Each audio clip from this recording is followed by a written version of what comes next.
السلام علیکم ورحمۃ اللہ وبرکاتہ۔ تو فرینڈس، کیسے ہیں آپ سب لوگ؟ آج ہم ایک واقعہ لے کر آئے ہیں جو آپ کا ایمان تازہ کر دے گا۔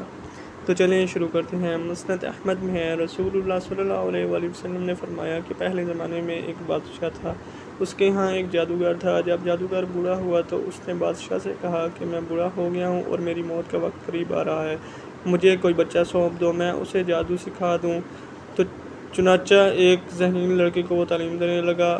لڑکا اس کے گھر جاتا تو راستے میں ایک راہب کا گھر پڑتا جہاں وہ عبادت و وعظ و نصیحت میں مشغول ہوتا۔ یہ بھی کھڑا ہو جاتا، اس کے طریقۂ عبادت کو دیکھتا اور وعظ سنتا۔ آتے جاتے یہاں رک جایا کرتا تھا، جادوگری مارتا اور باپ بھی، کیونکہ وہاں وہ دیر سے پہنچتا اور یہاں بھی دیر سے آتا۔ ایک دن بچے نے راہب کے سامنے اس بات کی شکایت کی۔ راہب نے کہا کہ جب جادوگر پوچھے کہ کیوں دیر ہو گئی ہے تو کہنا گھر والوں نے روک لیا تھا، اور جب گھر والے بگڑے تو کہنا کہ جادوگر نے روک لیا تھا۔ یوں ایک زمانہ گزر گیا کہ ایک طرف تو وہ جادو سیکھتا تھا اور دوسری طرف دین اللہ اور کلام اللہ سیکھتا تھا۔ ایک دن یہ دیکھتا ہے کہ راستے میں ایک زبردست ہیبت ناک سانپ پڑا ہوا ہے، اس نے لوگوں کی آمد و رفت بند کر رکھی ہے، ادھر والے ادھر اور ادھر والے ادھر ہیں اور سب لوگ ادھر ادھر پریشان کھڑے ہیں۔ اس نے دل میں سوچا کہ آج موقع ہے کہ میں امتحان لوں، راہب کا دین اللہ کا پسند ہے یا جادوگر کا۔ تو اس نے اسی سوچ میں آ کر اس نے کیا کیا کہ پتھر اٹھا کر یہ کہا اور اس کی طرف پھینکا کہ اے اللہ، اگر تیرے نزدیک راہب کا دین جادوگر کی تعلیم سے زیادہ محبوب ہے تو اس جانور کو اس پتھر سے ہلاک کر دے۔ جب پتھر اس کو لگا تو وہ ہلاک ہو گیا اور لوگوں کا آنا جانا شروع ہو گیا۔ اور پھر لڑکے نے جا کر راہب کو اس بات کی خبر دی۔ اس نے کہا، پیارے بچے، آج کے دن تو مجھ سے افضل ہے، اب اللہ کی طرف سے تیری آزمائش ہوگی، اگر ایسا ہوا تو لوگوں کو میری خبر نہ کرنا۔ اب اس بچے کے پاس حاجت مند لوگوں کا تانتا لگ گیا، اس کی دعا سے مادرزاد، اندھے، کوڑی، جذامی اور ہر قسم کے بیمار اچھے ہونے لگے۔ بادشاہ کے ایک نابینا وزیر کے کان میں یہ بات جب پڑی تو وہ بڑے تحائف لے کر اس کی خدمت میں حاضر ہوا اور کہنے لگا کہ مجھے شفا دے دے۔ اگر مجھے شفا دیتا ہے تو میں یہ سارا کچھ تجھے دے دوں گا۔ اس نے کہا کہ شفا میرے ہاتھ میں نہیں، میں تو کسی کو شفا نہیں دے سکتا، شفا دینے والا اللہ وحدہ لا شریک ہے، اگر تو اس پر ایمان لانے کا وعدہ کرے تو میں دعا کروں۔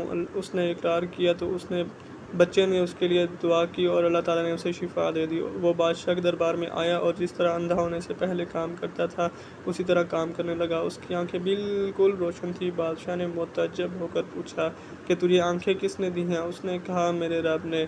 بادشاہ نے کہا، ہاں، یعنی میں نے دی ہیں۔ وزیر نے کہا، نہیں نہیں، تیرا اور میرا رب صرف اللہ ہے۔ اب بادشاہ نے اس کی مار پیٹ شروع کر دی اور طرح طرح کی تکلیفیں دیں اور پوچھنے لگا کہ تجھے یہ تعلیم کس نے دی ہے؟ آخر اس نے بتایا کہ میں نے اس بچے کے ہاتھ پر اسلام قبول کیا ہے۔ اس نے اسے بلایا اور کہا کہ اب جادو میں تم کامل ہو گئے ہو، اندھوں کو دیکھتا اور بیماروں کو تندرست کرنے لگے ہو۔ اس نے کہا، یہ غلط بات ہے، میں کسی کو شفا نہیں دیتا، نہ جادوگر ہوں، شفا اللہ تعالیٰ کے ہاتھ میں ہے۔ تو وہ کہنے لگا، اللہ ہی تو میں ہوں۔ اس نے کہا، ہرگز نہیں۔ بادشاہ نے کہا، پھر تو میرے سوا کسی اور کو رب مانتا ہے؟ تو اس نے کہا، میرا اور تیرا رب اللہ تعالیٰ ہے۔ اس نے اس بچے کو طرح طرح کی سزائیں دینی شروع کر دیں، یہاں تک کہ راہب کا پتہ لگا لیا اور راہب کو بلا کر کہا کہ تو اسلام چھوڑ دے۔ اس نے انکار کیا تو بادشاہ نے اسے آرے سے چروا دیا۔ پھر اس نوجوان سے بھی کہا کہ تو بھی دین اسلام سے پھر جا۔ اس نے بھی انکار کر دیا تو بادشاہ نے اپنے سپاہیوں کو حکم دیا کہ اس کو فلاں پہاڑی پر لے جاؤ، وہاں پہنچ کر بھی اگر دین سے باز نہ آئے تو اسے وہیں پھینک آنا، اگر یہ باز آ جائے تو بہت اچھی بات ہے۔ چنانچہ سپاہی اسے پہاڑی کی چوٹی پر لے گئے۔ جب اسے دھکا دینا چاہا اس نے دعا کی کہ اے اللہ، تو جس طرح چاہے مجھے ان سے نجات دے۔ اس دعا کے ساتھ ہی پہاڑ ہلا اور سب سپاہی لڑک گئے، صرف وہی بچہ باقی بچا۔ وہاں سے بادشاہ کے پاس گیا۔ بادشاہ نے کہا، یہ کیا ہوا؟ میرے سب سپاہی کہاں ہیں؟ بچے نے کہا، اللہ تعالیٰ نے مجھے بچا لیا اور وہ سب ہلاک ہو گئے ہیں۔ بادشاہ نے اپنے دوسرے سپاہیوں کو حکم دیا کہ اسے کشتی میں بٹھا کر لے جاؤ اور دریا میں پھینک آؤ۔ یہ لوگ اسے لے کر چلے۔ بیچ سمندر کے پہنچ کر جب اسے پھینکنا چاہا تو اس نے پھر وہی دعا کی کہ اے اللہ، تو جس طرح چاہے مجھے ان سے نجات دے۔ دعا کے ساتھ ہی موج اٹھی اور سارے کے سارے سپاہی سمندر میں ڈوب گئے، صرف وہی بچہ باقی بچا۔ پھر وہ بادشاہ کے پاس آیا اور کہنے لگا کہ میرے رب نے مجھے بچا لیا، تو چاہے جتنی تدبیریں بھی کر لے، تو مجھے ہلاک نہیں کر سکتا۔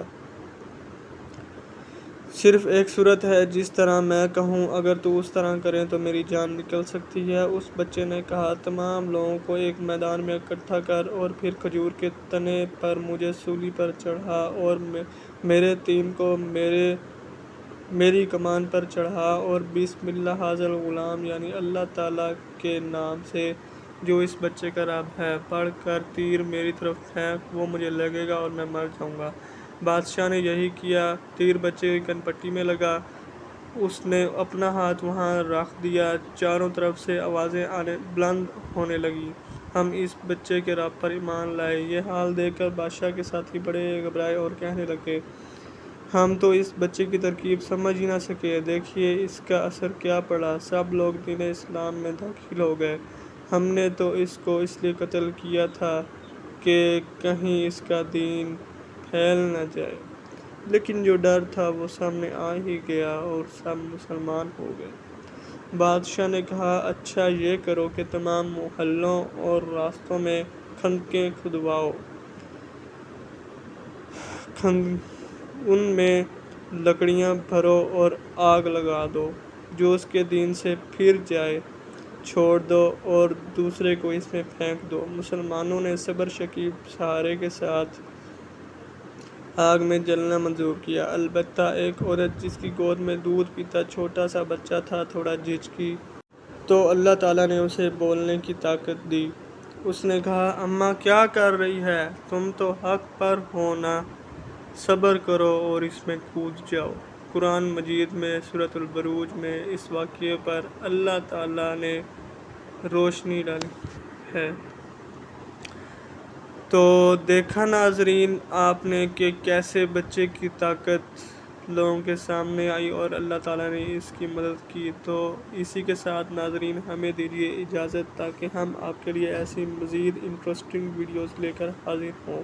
اللہ تعالیٰ آپ کا اور ہمارا حامی و ناصر ہو۔ اللہ حافظ۔